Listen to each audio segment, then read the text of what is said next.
Good morning, one and all. At the outset, I would like to thank Dr. JB sir for giving me this opportunity and the scientific committee of AAOC 2016. You have heard in detail about common infectious agents causing uveitis, and now we'll move on to the important point of this infectious uveitis, that is the treatment. And we have understood now the common infectious uveitis in our country are tuberculosis, toxoplasmosis, herpes uveitis. And there are uncommon things also which we do see commonly in our tertiary care unit, that is toxocariosis, bartonellosis, syphilis, and the emerging infections, chikungunya, dengue, rickettsiosis, West Nile virus. So moving on to tubercular uveitis. The prevalence of tubercular uveitis depends on the geographic location, the prevalence in that particular area, and the treating experience of the ophthalmologist. So when we see these features, a choroidal granuloma, occlusive vasculitis, subretinal abscess, and multifocal serpiginoid lesions, we should strongly think in favor of tubercular uveitis. Lee et al. Have aptly called ocular tuberculosis as a clinical conundrum, conundrum meaning a difficult problem, which and it is confusing also. Why? Because there is lack of gold standard criteria to diagnose ocular tuberculosis, no standard treatment regimen or length of therapy for tubercular uveitis, no treatment guidelines for recurrent uveitis after completing anti-tuberculosis therapy, and need for TB prophylaxis in case of systemic immune suppression is not well defined. So in Shankar Nethralaya, when we see patients with presumed tubercular uveitis, clinical diagnosis is the priority. We do not rely on the clinical tests basically, but any patient with basic uveitis workup will have MAN2 and chest X-ray, and those patients who have positive MAN2 and chest X-ray will undergo quantiferon TB test, and in few cases like subretinal abscess and all, we prefer to do anterior chamber tap and subject it to PCR analysis for Mycobacterium tuberculosis. Irrespective of the quantiferon results, we do take pulmonologist's opinion in such situations, and we prefer to start anti-tubercular treatment in such patients. If in the another scenario where the MAN2 is negative, chest X-ray is negative, and quantiferon is positive, we would like to do high resolution chest tomography, and we will take pulmonologist's opinion on treatment with anti-tuberculosis therapy. If everything is negative, including the HRCT chest, we would proceed with ocular treatment with close observation for developing the systemic tuberculosis. CDC recommendations are basically for non-endemic countries, and I had a table on the dosage, it's not showing, of the anti-tuberculosis treatment. We prefer to use 4-drug regimen for initial 2-month period followed by 2 drugs for next 18 months. Prolonged therapy of tuberculosis of any site is necessary where it is slow to respond, which includes eye also. Concomitant use of corticosteroids for 6 to 8 weeks will limit damage to ocular tissues caused due to delayed hypersensitivity reaction.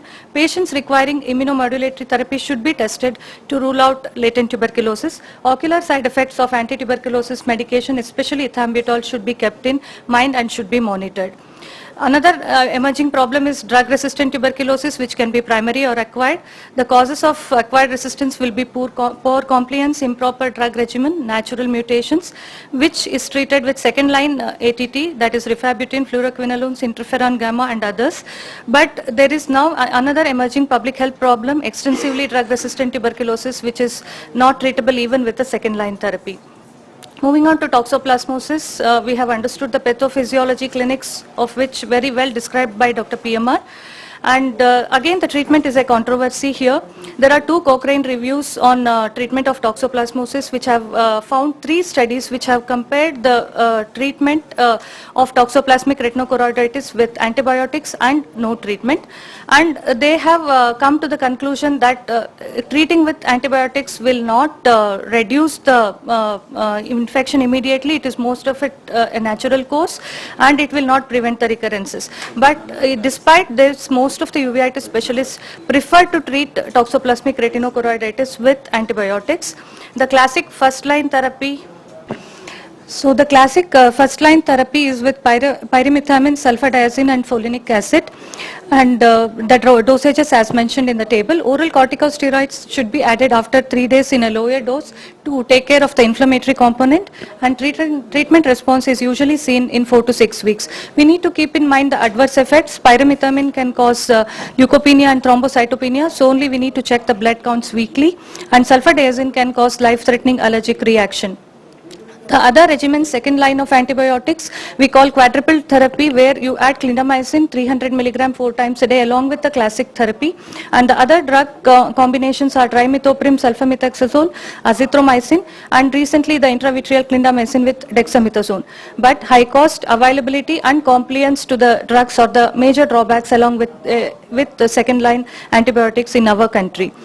At Shankar Netralaya, we do prefer to treat all cases of toxoplasmic retinochoroiditis. As Dr. Partho explained, why there is requirement to treat all cases is, at least by giving the antibiotics, we are reducing the parasite load in the retina so that it will not further progress and involve the other parts of retina. So, trimethoprim, sulfamethoxazole we prefer, and another drug. We prefer 2-drug regimen.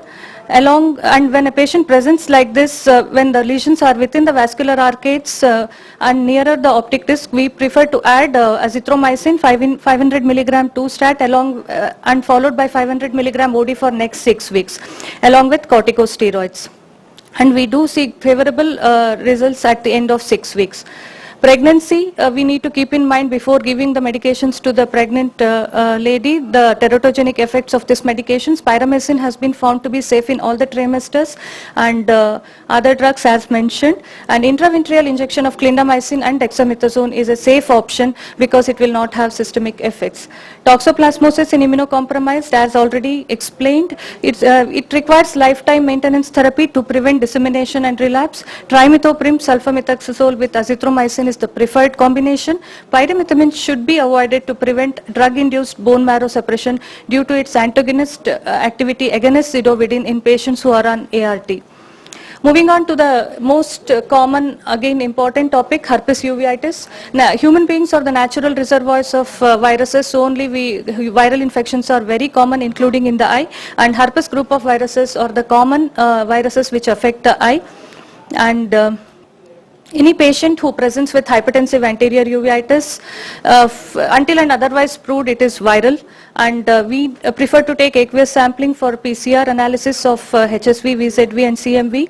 And if at all it is HSV or VZV, the treatment is same except for the dosages. If it is HSV, oral acyclovir 400 milligram 5 times a day for 4 weeks, or oral acyclovir 500 milligram for 3 times a day for 4 weeks. If it is VZV, it is oral acyclovir 800 milligram and oral acyclovir 1 gram 3 times a day for 4 weeks, along with topical steroids and cycloplegics to take care of the iritis. And if the patient has recurrence or persistence of infection, we would continue the antiviral maintenance dose for longer time and taper topical steroids to low dose and keep it for longer time. If at all it is CMV virus, topical ganciclovir gel 0.15% has been recommended along with topical steroids and NSAIDs. Anti-glaucoma medications will be required in most of the CMV anterior uveitis because studies have shown that CMV can cause more rise in intraocular pressure compared to HSV and VZV. And if there is recurrence or persistence, we would like to add upon oral valganciclovir 900 milligram BD for 6 weeks followed by 450 milligram BD for next 6 weeks along with topical steroids. And coming to acute retinal necrosis, which is an ophthalmic emergency, once you do the clinical diagnosis of acute retinal necrosis, the standard care will be to do an AC tap or PCR of viruses because though favorable results, but we need to remember here that intravitreal injections can act only on that particular eye and it will not prevent the bilateral acute retinal necrosis. So systemic therapy is a must. And laser photocoagulation, we have controversial reports. Few report it is helpful, few tell it is not helpful. And in most of the cases where acute retinal necrosis is very severe and very severe vitritis is there, we will not have a clear view to do the laser also. And therapeutic vitrectomy has a promising results because it will give the sample for the microbiological evaluation. It will reduce the inflammatory mediators in the vitreous cavity, thereby reducing the vit hairs and other things. And since the retinal detachment in acute retinal necrosis is a combined retinal detachment, tractional component is taken care by therapeutic vitrectomy, and it may prevent further retinal detachment. There are speculations, but we still need further studies on that. Silicone oil tamponade will be required in patients who develop retinal detachment, and in most of the times it will be permanent tamponade, because once you remove the silicone oil there will be redetachments, and buckling along with vitrectomy has not shown any favorable results. Despite all this treatment, in most of the cases of acute retinal necrosis, the prognosis is guarded, not basically because of the retinitis part of it, because of the involvement of the optic nerve causing optic atrophy over a period of time, and the macular involvement. So this is a 51-year-old male who complained of sudden decrease in vision in left eye 1.5 months, and he had history of fever, and VIT-TAP showed RT-PCR positive for VZV. He was treated with oral antivirals and oral steroids, and you can see the resolution of retinitis over a period of 6 weeks. This is another photo just to show how the pre-treatment after 7 days of treatment and after 4 weeks of treatment with oral and antivirals. CMV retinitis is another important cause of sight-threatening posterior uveitis. The treatment has 2 phases, induction and maintenance. Induction is with usually IV ganciclovir, foscarnet and cidofovir, which are very highly nephrotoxic. Oral valganciclovir recently has been tried, 900 mg BID for 6 weeks, followed by 450 mg BID for next 6 weeks, and it has promising results. Intravitreal ganciclovir 2 mg per 0.1 ml weekly for 3 months has also been tried in few studies, and ganciclovir implant is also an option. Moving on to toxocara uveitis, which we do see commonly in our institute. It can present as posterior pole granuloma or a peripheral granuloma. And medical treatment is usually with corticosteroids. They do come with recurrences with inflammatory exudation in anterior and vitreous cavity. And corticosteroids, both oral and topical, will help reduce the membrane formation in the vitreous cavity and vitreous opacification. Antihelminthic therapy with albendazole 400 mg BID for 7 to 14 days has been proved in systemic toxocariosis, but not in the intraocular toxocariosis, because there are no pharmacokinetic or dynamic studies on use of albendazole in intraocular toxocariosis. Surgical treatment will be required in few patients who develop tractional retinal detachment, epiretinal membrane or persistent vitreous opacity. By reattaching the retina, doing membrane peeling or removing the vit opacity, vision will improve and eye will stabilize, and patients really do well with this treatment. Bartonellosis is another common cause of infectious neuroretinitis. We do see in our setup, caused by Bartonella henselae, which requires high index of suspicion. Serology PCRs are available to diagnose, and doxycycline is the treatment of choice in this case. Syphilitic uveitis, the International Union Against Sexually Transmitted Infection recommends to treat syphilitic uveitis at par with neurosyphilis with intramuscular procaine penicillin, oral probinacid and oral corticosteroids. Dr. Sudha Ganesh showed you the slides on scrub typhus. This is yet another patient in our institute. What we saw, a 10-year-old male, fever with rashes and spots, sudden loss of vision. Scrub typhus IgM was positive, and patient was treated with doxycycline 50 mg BD for 10 days. And to remember, it is a rickettsiosis, most common zoonotic infection, and tick-borne, and it is most of the time self-limiting. And emerging infections, I am not touching upon the things which we do not see in our country. Dengue and chikungunya are more common. Now we are seeing many cases of these things, and we need to remember it is self-limiting, and there are no prospective randomized trials regarding the treatment of these conditions. Systemic antivirals in case of chikungunya we do prefer, and oral corticosteroids in dengue maculopathy is required to take care of the inflammatory part. Thank you.